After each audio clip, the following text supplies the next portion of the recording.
Sang-ayon ang Malacanang na ipatupad ang masusing pag-aaral sa mungkahing luwagan ang Bank Secrecy Law.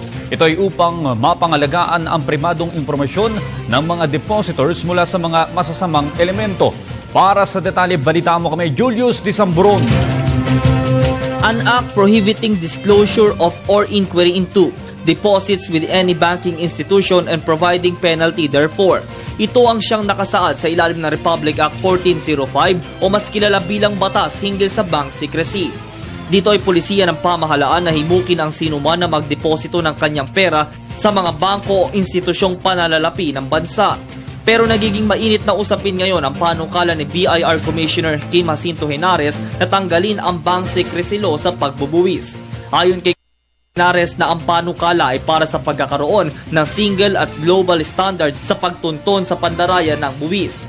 Ayon kay Commissioner Henares na ang panukala ay para sa pagkakaroon ng single at global standard sa pagtunton sa pandarayan ng buwis.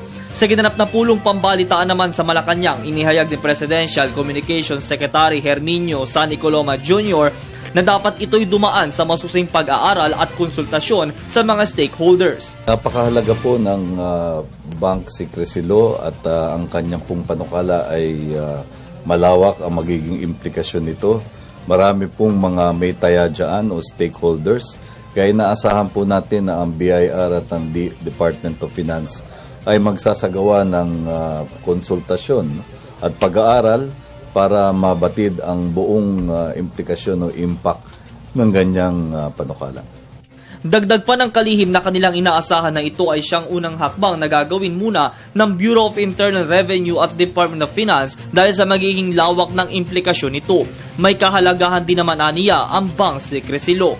Una nang tumutol ang ilang mga senador sa inilabas ng opisyal ng BIR dahil sa posibilidad na pagkalat ng impormasyong makukuha ng ahensya tungkol sa mga bank accounts ng sinuman na posibleng maging dahilan ng kanilang pagkakapahamak. Para sa Telebisyon ng Bayan, ako si Julius Disamburon.